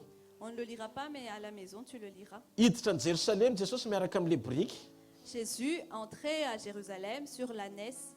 Dia avy any ny fariseo sy ny sadoseo nandren'le olona miteny hoe hosana ho an'ny zanaky Davida, hosana ho an'ny zanaky Davida. Et les pharisiens et les sadducéens, ils entendaient les gens qui criaient « Hosanna pour le fils de David ». Dia zao nataony Jesosy. Dia zao nataony fariseo. Manginona reo fa aza miantsoantso an'izany hosana zany fa tsy fotoana iantsona hosana zao. Les pharisiens, ils ont dit « Taisez-vous, ce n'est pas le moment pour crier Hosanna parce que il ne faut pas faire ça. » Satria be dia be ny nanaraka an'i Jesosy nany hoe voninahitra an'Andriamanitra ray tamin'ny alalan'i Jesosy Kristy hoe taranaky Davida izy voninahitra ho azy hiditra any Jerosalema. Parce qu'il y avait beaucoup qui rendaient gloire à Dieu et qui appelaient Jésus comme le descendant de David, le fils de David, en entrant à Jérusalem. Dia zao nataony Jesosy tamin'ireo fariseo sy sadoseo ireo. Et Jésus a dit à ses pharisiens et ses sadducéens, Azonareo tapenina ny vavan'ireo tsy antsoantso. vous pouvez les faire taire pour qu'ils ne crient pas. Fa rehetra vato rehetra indray nisokatra hiantso ikika mafy be no retondro reto dia hatrany amin'ny lavatranonareo sy ny lavatsofonareo hipoaka daholo elo hoe hosana.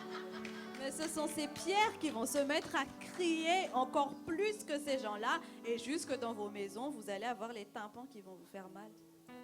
Mianao tsara venareo androany. Vous m'écoutez bien ce soir? Zany hoe tsisy ninninina azo atao rehefa Andriamanitra niditra tsehatra anao zavatra. Donc, on ne peut rien faire quand c'est Dieu qui a décidé d'intervenir pour faire quelque chose. Niza anakana amin'ny programme an'Andriamanitra eo rehefa Andriamanitra ndresy lahatra hoe hitanao izy voata mandrakizay. Peu importe qui va essayer d'empêcher la bénédiction de venir à toi, quand c'est Dieu qui a dit qu'il va te bénir, tu seras béni éternellement. Secret Mordecai no zaraiko androany hariva. Je vais vous partager le secret de Mardoché ce soir. Aza mifantoka ny fanampiananao avy amin'ny olona. Ne vous focalisez pas sur l'aide qui peut venir des hommes. Mety ho isan'ny lalana io fa tsy voatery io ny lalana. Peut-être que ça fait partie des moyens, Mais ce n'est pas forcément le moyen. Afaka ny anokatra fanampiana avy any amin'ny toerana hafa ho anao Andriamanitra. Dieu peut vous donner le secours venant d'un autre endroit. Te hiteny aminao fa mety ao anatin'ny ray ao anatin'ny arivo amin'izay tian'Andriamanitra asesa eo amin'ny fiainanao reo. Je voudrais vous dire que ce moyen que vous trouvez, c'est peut-être 1 sur les 1000 que Dieu trouve. Mitsikiny fotsiny oatra Mordecai. Souriez juste comme Mardoché.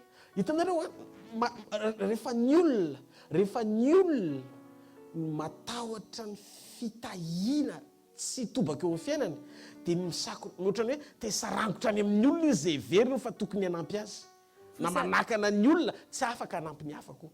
Vous savez, quand les gens ils veulent trouver le moyen pour que les bénédictions abondent dans leur vie, ils essaient de s'attacher vers d'autres gens pour avoir ces bénédictions où ils empêchent les gens de bénir les autres. Eny tsara Écoutez bien. Dingam-panosona ambony indrindra ato anaty Baiboly Le niveau d'onction le plus élevé dans la Bible, dia ny fahafahan'ny olomba ositra anankiray mamaha ny fekibon'ny mpanjaka. c'est la possibilité pour quelqu'un de roi d'ouvrir la ceinture du roi. Jereo tsara Kirosy Regardez bien Cyrus. fa zay rakitra na fiainao mangingina azo daholo. Tous les trésors qu'il avait cachés dans le secret, il avait tout. Satria nakasitran'Andriamanitra izy. Parce qu'il avait plu à Dieu. Zao moa mampiomehy tamin'ny zavatra nitenen'ny tompo rehefa namaky Baiboly. Moi, ce qui m'a fait rire quand j'ai lu la Bible, dans ce que Dieu a dit, Rehefa maky Baiboly ianao izy izy il a dit, lorsque tu lis la Bible, dia misy ny Petera voalohany dia misy ny Petera faharoa. il y a 1 Pierre et il y a 2 Pierre. Ka rehefa tsy mety ny Petera voalohany asosok'Andriamanitra ny Petera faharoa. Donc si 1 Pierre ne marche pas, Dieu va mettre Mpanjaka 2 voalohany Pierre. mety mandafa, ny mpanjaka faharoa aza adiny fa mbola ao. Peut-être qu'un roi refuse, mais il y a Lay encore John un azy roi. tsy hoe olona irremplaçable. Même Jean n'est pas un irremplaçable. Misy ny John voalohany fa mbola misisika ny John faharoa ary raha mbola mandany John faharoa, John fahatelo koa mbola voany. Il y a un Jean, et puis il y a 2 Jean aussi qui vient, et si 2 Jean... Ary raha tsy manaiky ny refusent, il y John a 3 fahatelo, Jean. apokany mihitsy lipsy. Et si Jean n'accepte pas, il envoie carrément Lipsy, Apocalypse. Apocalypse, alléluia. Apocalypse. Tiako tenenina aminao zao izy mifantohanao amin'Andriamanitra. Donc ce que je voudrais vous dire, focalisez-vous sur Dieu. Ny olona mifantoka amin'Andriamanitra tonga dia madio, fieritreretanao tonga dia madio. Lorsque vous vous concentrez sur Dieu, vous avez une pensée pure. Aza dika ho tsy mety daholo zay tenin'ny olona. Ne faites pas des mauvaises interprétations sur tout ce que les gens disent. Iny fotsiny zay tenen'ny olona Écoutez juste ce que les gens disent dia raisa amin'izay tenen'ny olona. et puis prenez-les pour ce qu'ils disent. Mianatra tsika satria nandray tsika ohatrany hoe mieritreritra hoe matsilo saina be loatra. Il faut qu'on apprenne parce que des fois on se croit vraiment intelligent. Fa ndraindray io sainao io ihany mamitaka anao. Et pourtant des fois c'est cette intelligence même qui vous piège. Dia lasa na ny hafa ny victime nefa ianao koa no tena victime be indrindra. Et donc les autres sont victimes, mais vous aussi vous êtes encore plus victime. Mety tsy ho fantatrao koa le fanampiana avy any amin'ny hafa efa omen'Andriamanitra anao dia anao hoe mandalo izy satria taperan'Andriamanitra le vision dia anao ihany mamono izay zavatra tokony ahorinao. Peut-être aussi que l'aide qui vient des gens arrive déjà, mais c'est toi qui le refuses. Du coup, Dieu, il ferme ta vision pour que tu ne reçoives pas les bénédictions. Hitanareo mahatonga anay mivady na iza na iza andehananay. Vous savez, moi et ma femme, partout où on va, Zay tsy mitilitily olona ho fitahiana ho anay zany. on ne regarde personne pour qu'il soit des bénédictions pour nous. Zay tsisy olona manokana natsonay On n'a pas appelé quelqu'un en particulier. na amin'ny HVKL France na iza misy HVKL hoe ampio manokana zay natao io manokana zay. On n'a appelé personne, que ce soit HVKL France ou partout où il y a des HVKL, pour leur demander bénissez-nous, nous particulièrement. Non. Non. Tombotsoana manompo an'Andriamanitra. C'est une opportunité pour moi de servir Dieu. Za koa manao amin'ny fanjakan'Andriamanitra. Moi aussi, je sème pour le royaume de Dieu. Fa ho an'izay manapahatakarana ny fanompo. Mais pour ceux qui ont l'intelligence de se servir entre eux, Isika mifanompo. nous nous servons entre nous. Samy mandray fitahiana sy valim-pity avy amin'Andriamanitra tandrifetsika, vokatry ny fotsika. Nous recevons chacun des récompenses et des bénédictions venant de Dieu selon notre état de cœur. Ka aza mitilitily hoe iza mety ho fitahiana ho ahy. Donc n'essayez pas de voir qui pourrait être une bénédiction pour moi. Tsy misy olona hoe mahatolotolotra dia tiana manokana noho ny olona tsy manan-katolotra zany. Il n'y a pas de gens qui donnent plus et qu'on aimerait plus que ceux qui donnent moins. fa na manome na tsy manome ny tompo manome ny rehetra ho an'ny rehetra. Mais que vous donniez ou pas, c'est Dieu qui donne tout pour tout le monde. Aza raisy no faty antoka ho anao mihitsiny. Ne le prends pas comme une perte pour toi. Raha ohatra ka misy fotoana ianao mba mamafy ho an'ny hafa nefa ohatrany hoe tsisy retour zany. Si à un moment tu sèmes pour les autres mais que tu ne reçois rien en retour, raha mitomany amin'izany ianao a si tu pleures pour ça, tsy namaky oabolana ianao zany. c'est que tu n'as pas lu les proverbes. Alleluia. Alléluia. Ozy izy ny tenin'Andriamanitra. La parole de Dieu dit, Reny le tsy mahavita mamaly anao reny indrindra no anaovanao asa soa dia valindray zany an-danitra ianao. fais beaucoup de charité à ceux qui justement n'arrivent pas à te le rendre et c'est ton Père qui te le rendra. Misy toe-po takin'Andriamanitra ananana. Il y a un état de cœur que Dieu exige. Ianao tsy maintsy eny amin'ny toeran'ny olona tsara fanahy fa tsy afaka no ratsy mandrakizay zany. Dieu attend de toi que tu sois parmi ceux qui sont bons, mais pas parmi ceux qui sont méchants. Jereo Mordecai Regardez Mardoché. aza mitsiritra fotsiny hoe tonga any amin'ny lapy izy any dia eo amin'ny toerana manarakaraka amin'ny mpanjaka. Ne l'enviez pas juste parce qu'il est arrivé au palais et qu'il est juste en dessous du roi. Saoty piry zany izy avy any amin'ny gardien tonga dia any amin'ny palais. Il a sauté combien de fois alors pour être gardien et puis au palais? Tokony any amin'ny efitra fahatelo izy secrétaire général fa tonga dia vice président. Il devrait d'abord être dans le bureau du secrétaire général, mais là il est tout de suite vice-président. Raha tokony eo amin'ny gauche izy tonga dia any amin'ny droite. S'il devait être à gauche, il est tout de suite à droite du roi. Enoy Écoutez bien, na tonga an'izay la raison pour laquelle ça s'est passé. rehefa adino Mordecai Lorsqu'on a oublié Mardoché, ny Andriamanitra Abrahama le Dieu d'Abraham, le nanao menace any Abimeleka celui qui a menacé Abimelech hoe azaka sinao Sara en lui disant ne touche pas à Sarah, fa mpamamy vadiny. son mari est un prophète. Raha vao mikitikitika ny ankonany Abrahama ianao Si tu touches à la famille d'Abraham, na ny an-tranonao aza izy même si elle est dans ta maison, tonga dia voringaniko izy Andriamanitra nareo menaka avy hatramy biby fiomponareo. Dieu a dit je vous exterminerai tous jusqu'à vos animaux. Elo tsara ilay izy elo tsara. Écoutez bien, Eto ndraiky koa zany zavatra nitranga. ici donc ce qui s'était passé, Adino Mordecai Mardoché a été oublié. nefa izy manompo an'Andriamanitra Abrahama. Et pourtant il sert le Dieu d'Abraham. Nitsangan'Andriamanitra amin'ny alina. Dieu s'est levé en pleine nuit. Foazan'Andriamanitra amin'ny mpanjaka. Il a réveillé le roi. Fialahany ray mandeha. Il a giflé une fois. Dia niarina. Puis il s'est levé. Dia nitsangana sy natolona andritry ny alina. Et puis le roi il s'est mis à Inona ary zany zavatra mahazo pas azy zany. trouver le sommeil. Qu'est-ce qui m'arrive? Tsy fantany fa tsisy appel tany aminy. Il ne savait pas qu'il n'y avait pas d'appel chez lui Niteny hoe mba tsarovy Mordecai. pour lui dire souviens-toi de Mardoché. Fa ny lanitra mihitsy ny nidina. Mais c'est le ciel en personne qui Satria était tsara fo loatra Mordecai. parce que Mardoché avait un cœur tellement bon. Tsy nanao intervention Mordecai. Mardoché n'est pas intervenu. Tsy niezaky nana ratsy an'izy izy na niteny ratsy an'izy. Il n'a pas essayé de dire des méchancetés ou des choses mauvaises sur qui que ce soit. Tsy nanana fotoana izy eritreretana ratsy ho an'ny hafa. Il n'avait pas le temps de penser du mal des autres. Na zay nanao ratsy azy aza mbola narovany azy. Même ceux qui Raka yabo il sekataraba les a yazy. protégés. Toe-po tsara lavitra atao Mordecai. Il avait un cœur beaucoup plus bon. Ozy Andriamanitra za tsy atory amin'izany. Et Dieu a dit non, je ne vais pas dormir pour ça. Idina okany amin'ny asa Rosy a. Je vais descendre voir Zao Assuérus. alina zao ihany. Cette nuit même, Ho foazoko ny fony asa Rosy. je vais réveiller le cœur Atsiaro d'Assuérus Mordecai. pour qu'il se souvienne de Lasa Mardoché. mitoditodika atao an-trano amin'izay ny mpanjaka. Et le roi a commencé à faire Nefa les tsy mahita va-et-vient tory moa dia chez mamaky lui. boky. Comme il n'a pas trouvé le sommeil, il s'est mis à lire le livre. Fo ny sokafany le boky a. Dès qu'il a ouvert le livre, Amin'ny teny anglisy le izy. c'est écrit en anglais, The Great Story of Mordecai. la belle histoire de Mardoché. Yes. Wow. Waouh! Inona ny soa efa nivaliana tamin'ity rangahy ty? Qu'est-ce qu'on a fait pour récompenser cet homme? Saiko maty a. Oh, j'ai failli mourir Ratsy teo ty rangahy ty. si cet homme n'était pas là. Mordecai a. Oh, Mardoché!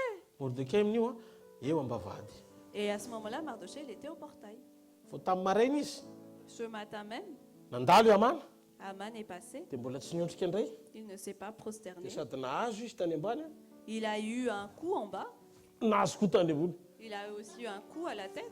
Sady coup de tête Et c'était un coup de tête taka lamosina. et un coup de pied dans le dos.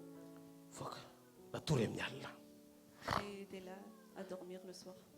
Matory tsara izy any ambadika. Lui, Any ambany amin'ny toerana misy azy. Lui, il dormait bien là où il était. Fa mpanjaka reny tsy mahita tory. Mais c'est le roi qui n'arrivait pas à dormir. Izy famonjehana avy any amin'ny hafa. Parce qu'il y avait le secours qui Izy venait famonjehana avy d'ailleurs. any amin'ny hafa. Il y a le secours qui vient Mba d'ailleurs. fantatrao. Vous savez, Rehefa tsara vonao. lorsque vous avez un bon Rehefa cœur, pur ny ao anatinao. lorsque vous avez un cœur pur, Sisy en vous, fanamelohan-tena fa misy zavatra mavesatra ao am-ponao. vous n'avez pas de condamnation ou de Mandehana amin'io cœur. fo. Marchez avec ce cœur-là. Misy Andriamanitra tsy hampahita tory zay olona miazonao fitahinao. Il y a un Dieu qui ne va pas faire trouver le sommeil à celui qui maintient votre bénédiction. Niza mila fanasitranana eto Andrianarivo. Andriamanitra mihitsy aniraka ny anjely ny livrela izy. Eto zao. Pas tous ceux qui ont besoin de guérison. Ce soir, c'est Dieu en personne qui va envoyer ses anges pour les livrer maintenant. Amen. Amen. Ninina karaza-pitahina reny. Toutes les sortes de bénédictions, Possible zany c'est possible rehefa mety ianao. lorsque vous êtes disponible. Azavariana mitomany ianao. Ne perdez pas votre temps à pleurer. Raha tsy eo Jauna voalohany, Si Jean 1 n'est pas là, misy Jauna faharoa, Jean 2 est là. Jauna fahatelo koa. Jean 3 aussi. Ifanesy eo Jauna. Les gens vont se succéder. Misy Petera voalohany, Il y a un Pierre, misy Petera faharoa. il y a deux Pierre. Samuela koa raha nisy voalohany, Samuel aussi, il y a un Samuel. dia misy Samuela faharoa. Et il y a deux Samuel. Ohatr'izany koa ny mpanjaka. C'est ça aussi pour les Mpanjaka rois. voalohany sy faharoa. Il y a un roi et le deux rois. Raha mino ianao fa tsy avy amin'ny olombelona ny fanampianao fa avy amin'Andriamanitra manaova amainina mafy be. Si vous croyez que votre Alléluia. ne vient pas des hommes mais de Dieu, faites Amen. Alléluia. Teteny aminao aho fa na ny vadinao azy Je voudrais vous dire que même votre conjoint dia tsy loha ranom-pitahinao anao izy. n'est pas une source de bénédiction pour vous. Niza Personne. tsisy afaka haka ny toeran'Andriamanitra. Personne ne peut prendre la place de Dieu. Halleluja. Alléluia. Aza variana monomonona fotsiny. Donc ne perdez pas votre temps à Za tena murmurer. malahelo mihitsy tamin'ny nataony ihany. Moi vraiment, j'ai le cœur lourd à cause de ce que quelqu'un a fait. Nandalo fotsiny izy dia adininy. Il est juste passé, il m'a oublié. Tena malahelo mihitsy ava tokony zao ny zavatra tokony hitranga. Moi vraiment, je suis triste. Ce qu'il devait faire, c'est ça. Dia Andriamanitra koa ny an-danitra miara-mitomany aminao. Et Dieu aussi au ciel, il pleure avec toi. Dia zao ny ataon'Andriamanitra. Et Dieu, il dit, Malahelo mihitsy afa tsy hitany mihitsy hoe za le loharaha. oh, je suis vraiment triste parce qu'il ne voit vraiment pas que je suis la source. Tsy olombelona nizaniza ny loharanonao. C'est pas une personne qui est votre source. Andriamanitra ny loharanonao. Dieu est votre source. Aza manankina amin'ny olona mety maty ny loharanony mpahavelomany zany. Ne mettez pas entre les mains d'un mortel la source de votre vie. Afaka ny ho tonga eo fianao fomba tsy takatry ny saina ny valino anao. La récompense pour vous peut venir entre vos mains d'une manière incroyable. Androanarivo te hiteny aminao fa tsy anganona tantara fotsiny Baiboly. Ce soir, je voudrais vous dire que la Bible, ce n'est pas un conte ou juste une histoire. Lalan'Andriamanitra ny Baiboly. La Bible, ce sont les voies de Dieu. Zareo ny karazana surprise mpanampiana rehetra nataon'Andriamanitra avy any amin'ny toerana hafa ho anam-panompon'Andriamanitra maro ato. Regardez bien toutes les sortes de surprises et de bénédictions que Dieu a fait dans la vie des gens venant d'autres. Zareo tsara nisy fotoana Eli Regardez bien, à un moment, Élie, tao amin'ny renirano Kerita. il était au bord du fleuve de Kérit. Petraka eran'ny tanàna hoe wanted Eli. Il s'était affiché partout, Élie était recherché. Dikan'izay tsisy olona afaka ahitany Eli satria ny tenen'ny mpanjaka mahazo ny ampahefatry ny fanjakana. Et donc, personne ne devait trouver Élie parce que le roi avait promis le quart de son royaume. Karaha izy na zahazo ohatran'ny iny aza Donc même si c'était un enfant comme ça, dia miazakazaka dia miteny hoe hitanay ary Eli. et qui courait, qui disait, on a vu Élie là-bas. Samy tiazo tombony eo fanjakana daoly. Parce que tout le monde va avoir le royaume. Dikan'izay raha voatratra Eli Donc si Élie était attrapé, dia vitany aminy.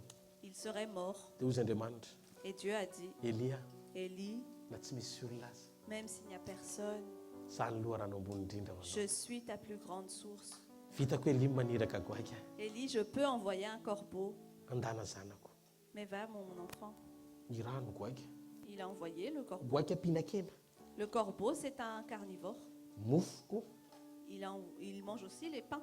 Tena taitra be mihitsy mety le faty mofo any goaika ery izy ordinany Frantsa tsy ambadika tsy. Vraiment, j'étais étonnée de voir les morceaux de pain qui étaient dévorés par les corbeaux dans les poubelles en France. Fa avy any le goaika. Mais le corbeau, il venait. Goaika tapaka appétit. C'était un corbeau qui a perdu l'appétit. Netiny le izy. Il était là. Letiny amin'ny Eli le izy. Il l'a amené chez Élie, Tsy hoe indray mandeha pas une fois, dia hiteny ianao hoe pour que vous disiez, baka sendrasendra kosa zany. mais c'est par hasard. Fotsy izy ny baiboly. Mais la Bible dit, Maraina sy hariva le matin et le ary soir, elaela ihany. et pendant un long moment. Androany hariva Ce soir, sy goaikantitra rehetrarehetra miazona amin'ny fitahinao any ambadika any tous les vieux corbeaux qui retiennent votre bénédiction, ho tapahan'Andriamanitra ny apetihany. Dieu va couper leur appétit Mandrapatonga an'ilay fitahinao ho eny am-pelantananao. jusqu'à ce que ta bénédiction arrive entre tes mains. Amen. Tsikitsikitsiky nareo ndray faminanina. Je voudrais que vous souriez. Alléluia. Teneno akaikinao vitan'Andriamanitra zany e. Dis à ton voisin, Dieu peut faire ça. Dia zao indray ny zavatra nitranga. Et ce qui s'est passé Misy aussi, fitahina avy any amin'ny toerana hafa. il y a une bénédiction qui vient d'ailleurs. Tonga fisika eto amin'ny tompo. Le fils qui est arrivé chez Jésus Petera nitratra teo am-baravarana. et il a vu Pierre à la porte. Fantatra anao zany tsy mandoa parking zany eto e. Vous savez, ici, quand on ne paie pas le parking Nahetra trano. ou la taxe foncière, Ny anaovan'ny fanjakana anareo. comment l'État vous traite. Avy any le lehiben'ny fisika mihitsy tonga amin'ny taxe. Donc, l'inspecteur des impôts, il est venu. Nandoetra nga mpampianatra anareo? Est-ce que votre maître, il a payé ses impôts? Tezitra be i Petera. Pierre, il était en Zay colère. ny olona manao asa soety Jérusalem e. Mais nous faisons des bonnes actions à Jérusalem. Ko manino zay ny takianareo rehetra? Pourquoi est-ce que vous nous exigez l'impôt? Mila hetra ny ato amin'ny lalàna dia tena mandoa nareo. Non, dans la loi, ça dit, vous payez. Asa izy nakany amin'ny Jesosy. Donc, il est allé chez Jésus. Ao rodomanina. Rothman est là. Ao izy. Il est là, Miaraka amin'ny taratasy be. avec un grand papier. Jery izy hoe tsika ho tsy nandoa mihitsy. Et il dit que nous, on n'a pas payé du tout. Tompo izy amin'ny tokony andoka itsika sa izy. Seigneur, qui devrait payer les impôts, nous ou eux? Toy Jesosy. Et Izy Jésus ka a dit, izy ny tokony andoa. eux, ça devrait être eux qui paient. Fa zao Mais mba tsy hanafotoana azy. pour ne pas les faire trébucher, Misy fitahina avy any amin'ny toerana hafa. il y aura une bénédiction qui va venir d'ailleurs. Mandana manjoma. Va pêcher. Dia izay trondro azo voalohany eo Et le premier poisson que tu auras, sokafo ny vavany. ouvre sa bouche. Napetraka ao le hetra. J'ai mis l'impôt dans Dia sa tero any bouche. amin'ny rodomanina. Et va l'apporter à Rodman Dia lazay vo azy. et dis-lui, Avy aty amiko a. c'est mon impôt Sy avy any aminao le izy. et le tien. Ok Pierre?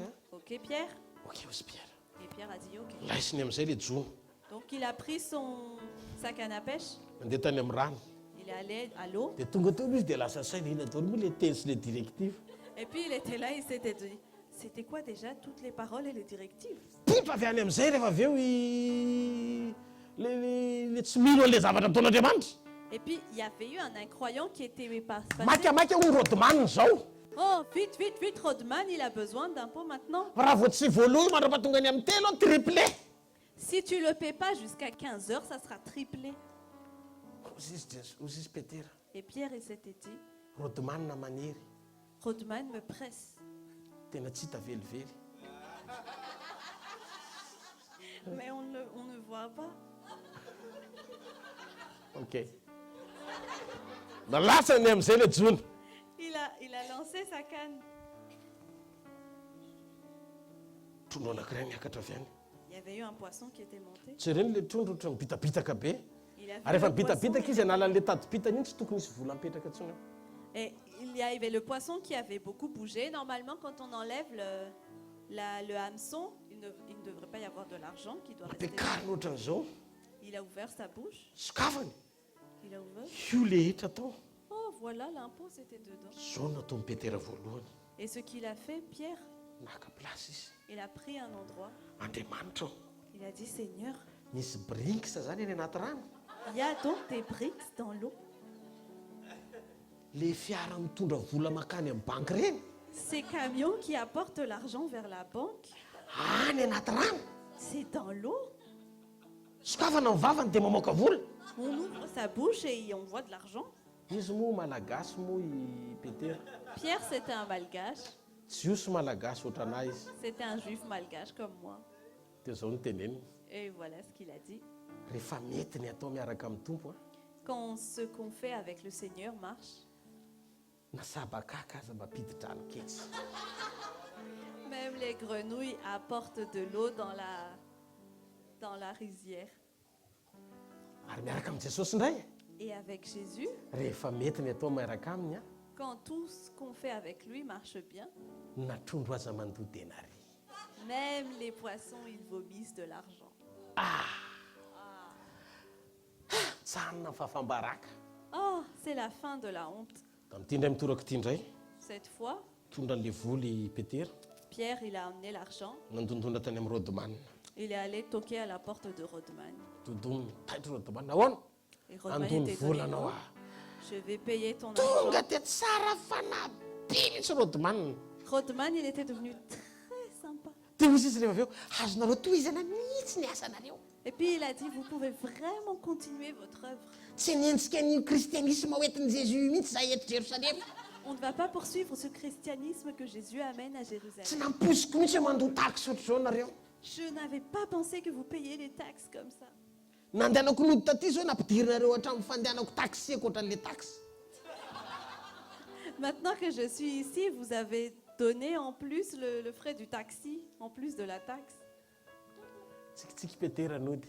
Et Pierre, il est rentré en souriant. Dia surafo zao ny zavatra nitranga. Et je suis sûre que voilà ce qui s'est passé. Jery an'i Jesosy ohatr'izao amin'izay izy. Il a regardé Jésus comme ça. Isaky mijery an'i Jesosy izy. À chaque fois qu'il regardait Jésus, Dia zao ny teneny. il se disait, Incroyable. incroyable, Tsy mampino. incroyable, Tsy mampino. incroyable. Dia mitodika ilay izy mijery an'i Jesosy ohatr'izao. Et puis il se tournait vers Jésus. Tena tsy. Oh, vraiment. Oh, Trop. trop. Zay le Jesosy eto androany ariva. C'est ce même Jésus qui est ici ce soir. Tsy hitany masonao izy Peut-être que tu ne le vois pas, fa afaka hiditra tsy prieny eo amin'ny fiainanao izy. mais il peut entrer dans les détails de ta vie. Ianao voafetra ny litany masonao fa izy mahita fitahinany akibondrondro efa nomanina ho anao. Toi, tu es limité par ce que tes yeux voient, mais lui, il voit déjà la bénédiction qui est dans le ventre du poisson pour toi. Izy afaka mahita hoe ary misy ny anao atsy misy ny anao hitany daholo zany. Lui, il peut voir là-bas, il y a une bénédiction pour toi, là-bas aussi, il voit tout. Alleluia. Alléluia. Avy reny fanampiana avy any amin'ny toerana hafa. Répétez un secours qui vient d'ailleurs. Nona indray ny zanak'Israely tany any efitra ny boky Nomery. Dans le livre de Nombre, les enfants d'Israël avaient faim dans le désert. Dia zao ny zavatra nitranga. Et voilà ce qui s'est passé. Rehefa tsy tonga izay zavatra nilaina Lorsqu'ils n'avaient pas reçu ce dont ils avaient besoin. any amin'ny dezera tsy ilaina ny vola. Dans le désert, on n'a pas besoin d'argent. Mety ianao milliardaire eo amin'ny tanàna manana réserve na 40 millions de dollars ohatra. Peut-être que tu es le milliardaire du village, tu as une réserve de 40 millions de dollars. Fa rehefa any amin'ny dezera ianao Mais quand tu es dans le désert, any tsisy épicerie, il n'y a pas d'épicerie là-bas, tsisy boulangerie, il n'y a pas de boulangerie, any tsisy pain français, il n'y a pas de pain français, tsisy croissant any, il n'y a pas de croissant là-bas, tsisy pain au chocolat koa. il n'y a pas de pain au chocolat non plus. Fa ny zavatra misy any Mais ce qu'il y a là-bas, rivotra, du vent, hainandro, du soleil, vola tsy ilainano. on n'a pas besoin d'argent là-bas. Dikan'izay miala tsiny fa raha mpanankarena ianao ny amin'ny dezera Donc je suis désolée, mais si tu es un riche dans le désert, nahazo ondana toriny ianao. tu as eu un oreiller pour dormir. Tsy maretika ao n'Andriamanitra. Fa zao ny zavatra nisy. Mais voilà ce qu'il y avait. Hozy Andriamanitra, Dieu a dit, raha papelika ny ilainareo, si vous avez besoin de cailles, avy any anaty ranomasina ny asehako azy ho eny an-tanety. je vais les faire sortir de la mer pour qu'ils aillent sur la terre. Miangavy ianao aizaky ny toerana misy papelika anaty ranomasina ve? Je vais vous Ianareo demander, ve fa mifanena tamin'ny papelika tany anaty ranomasina? où est-ce qu'il y a des cailles dans la mer? Vous avez rencontré des cailles dans la mer? Fa ny baiboly miteny amin'ny boky Nomery. Mais la Bible dit dans le livre de Ny Andriamanitra Abrahama, le Dieu d'Abraham, Andriamanitra Isaka, le Dieu d'Isaac, Andriamanitra Jakoba, le Dieu de Jacob. mahita papelika asesy avy any anaty rano, avy anaty ranomasina, asesy amin'ny rivotra ho eny amin'ny désert. Il voit des cailles qui viennent de l'eau et qu'il va faire pousser vers la terre Ho an'ny zanany. pour ses enfants. Ary mampiomehy le papelika. Et c'est drôle avec les cailles. Papelika ngeza be. Ce sont des gros. Nanidina fotsiny mandrapatonga eo amin'ny zareo. Ils avaient juste volé jusqu'à ce qu'ils arrivent. Dia rehefa tonga teo zareo dia reraka. Et quand ils sont arrivés là, ils sont fatigués. Dia ny zavatra mampiomehy. Et ce qui est drôle aussi, Za tsy mbola nahita papelika mifanaingina be dia be zany hatramin'izao. moi, j'ai pas encore vu de cailles qui se mettaient les uns sur les autres. Niasa ilay caille anankiray dia nananika ilay anankiray dia Donc, il y avait eu une caille qui est venue sur une autre caille. ohatrany hoe qui misy était là. mpivarotra papelika mitsokotoko zany. C'est comme s'il y avait un vendeur de cailles en groupe. Raha isipotsiny dia hohanina. On les prenait juste et on les mangeait. Eno. Écoutez bien. Raha papelika raha vitan'ny fonona avy anaty ranomasina amikisana ny olony any anefitra. Si Dieu arrive à créer des cailles qui viennent de la mer pour rassasier ses enfants dans le désert, Atsaharo ny fatokiana olombelona mety maty io. arrête de faire confiance dans les gens qui peuvent mourir dans les Miandrandray ianao any amin'Andriamanitra. mets ton espérance en Dieu. Aza mampifafatotra sy mampisaringotra ny fitahianao amin'ny olona mety maty. Ne rattache pas tes bénédictions dans des gens qui sont mortels. Fa ny miliara ho anao tsy ny ampelantanany ireny. Les milliards pour toi ne sont pas entre les mains de ces Misy gens. Andriamanitra mpanao ny lanitra sy ny tany. Il y a un Dieu qui a créé la terre et le ciel. Izy ny Jesosy avy any Nazareta. C'est lui, Jésus de Nazareth. Androany hariva. Ce soir, Raha vita nanao an'izany tamin'izary ah. s'il a pu faire ça à ce Afaka moment-là, ianao an'izany izy mandraka androany. il peut le faire encore aujourd'hui. Ary vita ny mandamina an'izany mandrak'izay tsy Et marety. il peut le régler pour toujours. Alléluia. Acclamez le Seigneur. Alléluia. Alléluia. Woo! Matthieu toko fito ambin'ny folo ny andininy fadimy amby roapolo. Matthieu chapitre 17, verset 25. Fakina kely amin'ny anaran'i Jesosy ny teny rehefa hita Matthieu toko fafito ambin'ny folo ny andininy fadimy amby roapolo. Matthieu chapitre 17, verset 25, dans le nom de Jésus. Si, dit-il, quand il fut entré dans la maison, Jésus prit les devants et dit, qu'en penses-tu, Simon? Les rois de la terre, de qui perçoivent-ils des taxes et des impôts? De leurs fils ou des étrangers? Andininy fafito amby roapolo. Et verset 27, cependant, pour ne pas les choquer, va au lac, jette la meçon et tire le premier poisson qui viendra. Ouvre-lui la bouche et tu trouveras de l'argent. Prends-le et donne-le leur pour moi et pour toi. Amen. Amen. Amen. Tonga ny fanampiana ho anao amin'ny anaran'i Jesosy. Le secours pour toi vient dans le nom de Jésus. Tsy avelantsika andalo ty roa volana melohan'ny farany taona ty. On ne va pas laisser passer ces 2 mois avant la fin de l'année. Ivavaka mafy tsika Andriamanitra ilay velona mandrakizay nokatra lalana ho antsika. On va prier fort et le Dieu qui est d'éternité, il va ouvrir un chemin pour nous. Aoka izy atsiaro ny fanampiany avy any amin'ny hafa ho amin'ny fiainantsika amin'izay. Pour qu'ils se souviennent de l'aide qu'il avait faite aux autres pour que ça vienne dans notre vie. Misy fotoana hoe tian'Andriamanitra ho fantatra hoe tsy mety ny fiainanao raha tsy eo izy. Des fois, Dieu, il veut vraiment te montrer que ta vie ne marche pas sans lui. Ary zay ny antony zay no mahatonga an'ilay vokatra tsy mbola mivaly satria ny antony matoky olona loatra ianao. Et c'est pour ça que tu n'as pas encore reçu les réponses à tes prières parce que tu as trop confiance dans les hommes. Tsisan'ny olona miady tombontsoa ianao eto ambonin'ny tany.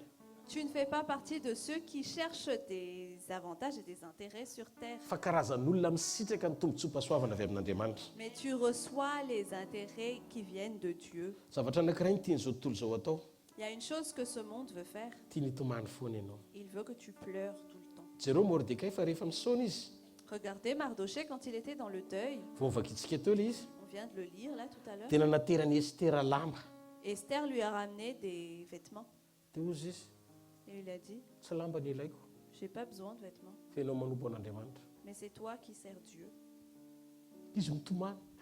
Dia izy ao amin'ny andiny faefatra ao vakeo ny ao amin'ny Estera toko faefatra andiny faefatra. Lui, il pleure. On va lire dans Esther chapitre 4. Vakeo ny Estera toko faefatra andiny faefatra.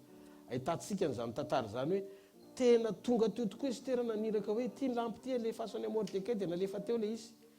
On va voir que vraiment Esther a envoyé des vêtements pour Mardoché. Esther chapitre 4, verset 4, dans le nom de Jésus. Lorsque ses servantes et ses eunuques vinrent lui rapporter ce qui se passait, la reine Esther en fut toute bouleversée. Elle fit parvenir des vêtements à Mardoché pour le pousser à s'habiller et à retirer son sac, mais il ne les accepta pas. Hainao hoe tsara lesy. Écoutez Ozy izy ny bien. baiboly La Bible dit, miresaka momba ny hoaviko ozy izy eto Mordecai sy ny fireneko. Mardoché, il a dit, moi là, je suis en train de parler de mon futur et de celui de ma nation. Tsy lamba fampion'olona ny ilaiko. Je n'ai pas besoin de vêtements de consolation. mila destin mitsimbadika am'izay a Moi, j'ai besoin d'un destin qui se retourne. mila tafavoaka ny fireneko. Il faut que ma nation s'en sorte. Dia ozy izy Mordekay zany tsy hitomany eto foana Et Mardoché, il a dit, mais moi, je ne vais pas rester ici à pleurer tout le temps. fa ny antony natongavako eto Mais la raison pour laquelle je suis là, anelanelana mba hatonga ny maro ho tafavoaka ao anatin'ny fanangejany io. je vais intercéder pour que le plus grand nombre soit libéré de cette domination. Ka androany alina Donc ce soir, mila ao anatin'io tsy ndry azolena voagetra ao anatin'ny saina io mahitana Andriamanitra amin'izay ianao. sortez de cette pression qui vous opprime dans votre pensée et voyez Dieu maintenant. Manana ry cousin izay ahako Moi, j'ai un cousin, mpanan-karena be izy il est très riche tamin'ny fahavelony quand il était vivant. dia misy fianakavianay a Et il y avait des membres de notre famille tena miankina be aminy qui s'appuyaient vraiment sur lui. dia zao ny zavatra mitranga Et voilà ce qui s'était passé. nampananteny io cousinko Ce cousin, il avait promis, fa raha mbola velonay na ataoko mandetriketrika be mariagenao izy maintsy le cousin kelinay anankiray nambady. il lui a promis, si je suis encore vivant, je vais faire vraiment de ton mariage un mariage festif. dia faly ery izy Et il a promis à un petit cousin, et le petit cousin était vraiment heureux. tena isan'andro vavany io tovovavy fa na mariasiko efa ok ihany zoky efa nanao an'izao zao.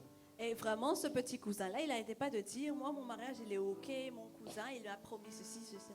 Zavatra nitranga Mais ce qui s'était passé, narary tampoka izy le cousin, il était tombé malade 3 soudainement. jours a dia vita. En 3 jours, il est mort. Tomany be io cousinko tena tomany be le cousin kely tena tsy hita mihitsy fa izy indray no ohatrany hoe voampahorina mihoatra no nateraka io le cousinko. Et le petit cousin s'est mis à pleurer, mais il a pleuré beaucoup plus que la famille et les enfants du cousin qui étaient morts. Dia hoy zay maintsy azy Et moi, je lui ai dit, fa inona le ty mahazo an'lahy mais qu'est-ce qui t'arrive? fa manina dia tena mafy be ohatry zao Pourquoi c'est si dur pour toi? na tsy moramora Il m'a appelé en silence. tsy dia izy loatra tomaniko fa ny mariaziko tsy vita. En fait, je ne pleure pas vraiment pour lui, mais c'est mon mariage qui est foutu. Dia zay maintsy azy Et je lui ai dit, zay le matoky olombelona. c'est ça le problème quand on fait confiance aux hommes. Alléluia.